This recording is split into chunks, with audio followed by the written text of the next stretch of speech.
There's no hole over here for the bolt.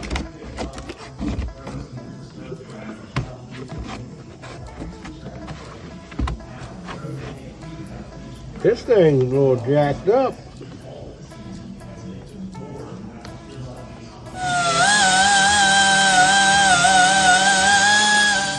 And so you can see the piece at the bottom, because I did it on the bottom of that piece, and see it bent, and I was able to glue it.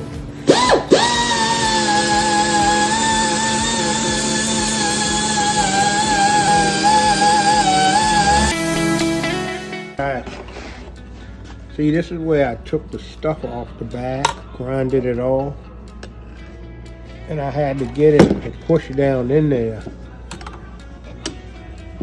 But it's all except for right there where I think I can get it to look half decent, but I probably got to just grind a little bit more of the stuff off back there, and it might lay flat. Then I used all of the money I had on me.